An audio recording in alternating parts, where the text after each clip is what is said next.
Após a chegada dos três amigos ao vilarejo, a notícia do ataque do monstro se espalhou rapidamente. Os ribeirinhos, já acostumados com as lendas e mistérios da Amazônia, sabiam que havia algo de verdade na história contada por Carlos, Ana e Luísa. O terror nos olhos dos sobreviventes era um testemunho vivo do perigo que se escondia nas águas do Rio Madeira. Os líderes da comunidade, preocupados com a segurança de todos, convocaram uma reunião de emergência. Homens se juntaram na margem do rio, iluminado apenas por tochas e a luz trêmula da lua. Ali, decidiriam o que fazer em relação à ameaça que agora parecia mais real do que nunca. Domingos, o mais velho e sábio dos ribeirinhos, tomou a palavra. Ele contou sobre antigos relatos de encontros com a criatura e explicou que, em tempos passados, seus ancestrais haviam conseguido capturá-la usando redes de pesca e armas de fogo. Apesar de relutantes, todos concordaram que precisavam agir rapidamente para proteger suas famílias e terras. Na manhã seguinte, a vila estava em frenesi. Redes de pesca foram verificadas e reforçadas, enquanto armas antigas, algumas passadas de geração em geração, eram limpas e preparadas. Os homens mais fortes e corajosos se organizaram em equipes, prontos para enfrentar o desconhecido.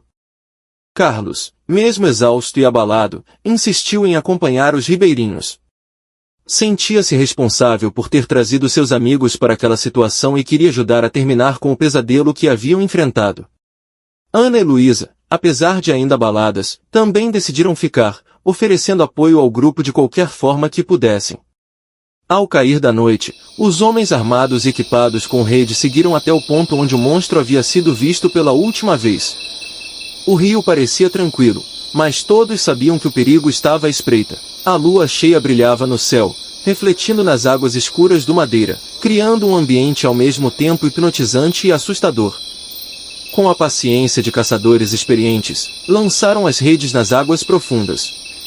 A tensão era palpável, cada pequeno ruído na floresta fazia seus corações dispararem. Por um longo tempo, nada aconteceu.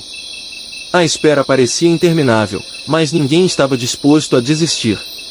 De repente, uma das redes foi puxada com uma força descomunal. Os homens lutaram para segurá-la, enquanto o rio parecia ganhar vida. Gritos de alerta ecoaram pela margem, e todos correram para ajudar. As águas se agitaram violentamente, e o monstro emergiu, rugindo com uma fúria aterrorizante. A criatura era ainda mais horrível de perto. Sua pele escura e escamosa brilhava sob a luz da lua, seus olhos vermelhos pareciam brilhar com uma raiva maligna. Com garras afiadas e dentes ameaçadores, lutava contra as redes que tentavam contê-lo. Os ribeirinhos puxavam com todas as suas forças, suas mãos queimando com o esforço. Finalmente, conseguiram trazer o monstro para a margem. A criatura rugiu novamente, tentando se libertar, mas as redes eram fortes e seguras. Os homens se prepararam para o confronto final. Domingos, com uma expressão sombria, deu a ordem. Sabia que não havia outra escolha. As armas foram levantadas, e uma série de tiros ecoou pela noite. A criatura se contorceu, seus rugidos de dor enchendo a floresta. Com cada disparo, seu poder diminuía, até que finalmente caiu imóvel, sua respiração gutural se apagando. O silêncio que se seguiu foi profundo e carregado de emoção. Os ribeirinhos se entreolharam, aliviados e exaustos.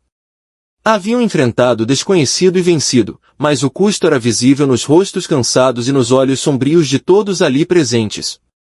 Com cuidado, removeram o corpo do monstro da margem do rio. Não queriam deixá-lo ali para apodrecer e atrair outros predadores. Em um esforço conjunto, levaram a criatura para longe, enterrando-a em uma cova profunda na floresta, onde esperavam que nunca mais perturbasse ninguém. Ao retornarem para o vilarejo, foram recebidos como heróis. A história do confronto com o monstro se espalhou, e, por um tempo, trouxe uma sensação de segurança para todos. Carlos, Ana e Luísa, apesar de ainda abalados, sentiram uma sensação de encerramento. Sabiam que jamais esqueceriam aquela noite, mas agora podiam tentar seguir em frente. O Rio Madeira voltou a ser calmo, mas as lendas nunca morreram.